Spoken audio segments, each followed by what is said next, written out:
लोंडो की बकचोदी and total chaos. अगर मुझे टाइटल देना हो द वर्ल्ड्स एंड नाम की इस मूवी को, तो मैं यही दूंगा कि हाँ, ये बकचोदी वाली मूवी थी जो कि सिर्फ और सिर्फ फन के लिए, स्ट्रिक्टली फॉर फन।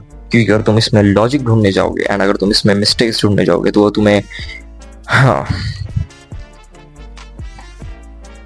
या तो अगर तुम इस मूवी को देखने देखने क्या तुमने कुछ सुना नहीं होगा नाम वाम, क्योंकि मैं ही हूँ जो ऐसी रैंडम बकचोदी वाली मूवीज देखता रहता हूँ।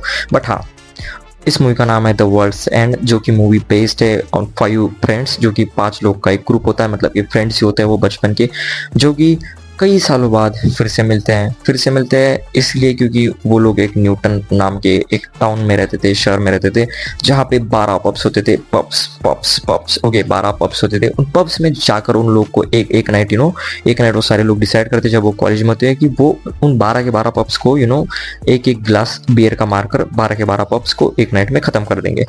पर उस नाइट वो उन लोग से हो नहीं पाता है। देन ऐसी मूवी उनकी लाइफ चलती रहती है, फिर वो अलग हो जाते हैं, फिर अलग अलग सिटीज में सेटल हो जाते हैं। पर उनका लीडर, मतलब उन 5 लोगों का एक काइंड ऑफ लीडर नाम का बंदा गैरी, जो कि अपना मेन कैरेक्टर भी है, गैरी किंग क्या करता है, उसको अचानक से रैंडमली एक दिन उस नाइट की याद आ जाती है और वो फिर से उन 4 लोग, मतलब उसको पकड़ के 5 को इकट्ठा कर देता है एंड फिर से डिसाइड करता है कि अपन फिर से न्यूटन टाउन में जाएंगे एंड अपना जो अधूरा सपना था उन 12 के 12 पब्स को एक नाइट में पीने का, जो कि लास्ट का पब होता है उसका नाम होता है द वर्ल्ड्स एंड, उस पब का नाम वर्ल्ड्स एंड होता है, वहां पे खत्म कर देने का।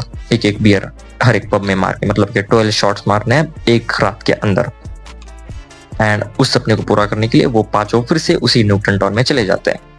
हालांकि इस बार उन लोग की एज बहुत ज्यादा हो चुकी है, वो लोग ओल्ड हो चुके हैं एंड वहां पे जाकर दे रियलाइज कि हाँ, ये टाउन पहले जैसा नहीं रहा है, कुछ ना कुछ गड़बड़ हो चुकी है। गड़बड़ ये हुई है कि कुछ यूनिवर्स से एक रैंडम एस एंटिटी, मतलब कि एलियंस आ चुके हैं जो कि पावर होल्ड करते हैं इस हिसाब से कि अपने ही इंसानों को क्लोन बनाकर या फिर इंसानों को ही क्लोन में सिम्बायोटिक जैसा क्लोन कुछ रिएक्शन कर कर एक इंसान को ही हाफ रोबोट हाफ इंसान बना देते हैं, जो कि एज वेनम तुम समझ सकते हो, symbiotic relations between human and aliens, but in a sense of robotic form.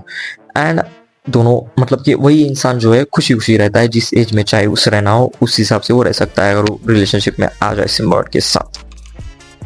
And वैसे ही पूरा का पूरा हाफ ऑफ द टाउन, मतलब कि ऑलमोस्ट पूरा का पूरा टाउन ही वैसा बन चुका है। एंड अब ये उसमें जाते हैं, उस टाउन में फिर से जाते हैं पीने के लिए, तो ये थोड़े थोड़ी अब नॉर्मलिटीज देखने लगते हैं कि ऐसा ऐसा हो रहा है, ऐसा ऐसा हो रहा है। तो अब गैरी किंग को क्या करना है, टाउन को बचाना है। तो वो कैसे बचाएगा, इसी के ऊपर ये पूरी पूरी मूवी बेस्ड है। एंड पूरी पूरी मूवी बकचोदी से भरी हुई है, मतलब कि 5 लोंडे जा रहे हैं बकचोदी कर रहे हैं। अगर तुम इसमें लॉजिक ढूंढने जाओगे तुम्हें घंटा कुछ नहीं मिलेगा।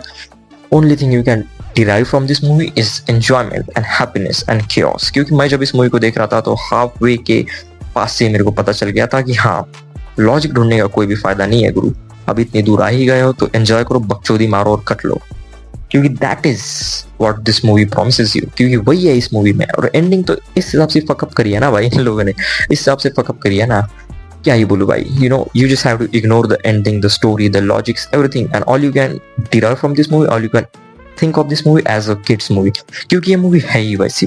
This movie is a kids movie, या फिर तुम एडल्ट होके भी इसको देख रहे हो तो only you can watch this as enjoyment और एज अ रिफ्रेशमेंट मेमोरी, की अगर तुम बड़े होकर अपने दोस्तों को, पुराने दोस्तों को फिर से मिलोगे तो तुम उनके साथ साथ क्या क्या बकचोदी करोगे, वो वाली बकचोदी तुम स्क्रीन पे देख सकते हो। उसी हिसाब से ये मूवी है, उसी हिसाब, एक्चुअली में वही है इस मूवी में। एंड हाउ टू से, अगर तुम्हारी जिंदगी में 1.5 घंटा तुम्हारे पास फ्री है तो तुम इस मूवी को टाइम निकाल के देख सकते हो, क्योंकि दिस इज ऑल अबाउट बकचोदी, नथिंग एल्स। हाँ, वर्ल्ड बिल्डिंग थोड़ी थोड़ी है, बट कुछ भी अच्छे से इन्होंने उस एंटिटी को, अदर एंटिटी को, मतलब यूनिवर्स से आए हुए एलियन को अच्छे से एक्सप्लेन नहीं किया, उसका पैराडायनामिक एक्सप्लेन नहीं किया। और एंडिंग में तो क्या ही बकचोदी कर दी भाई, क्या ही बकचोदी। मतलब ऐसे कैसे कोई जा सकता है भाई, रैंडम रैंडम फ्रेंडशिप की पावर, ताकत बोलने की, बकचोदी से एलियन को भगा दिया भाई। Fuck fuck fuck.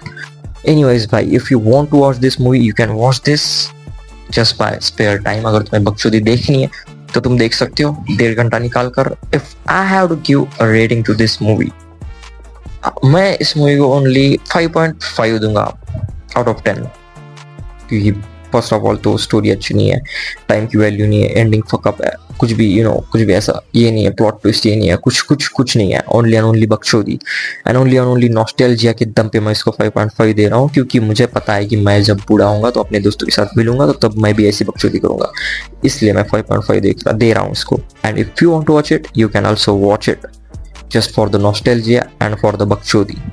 That's it.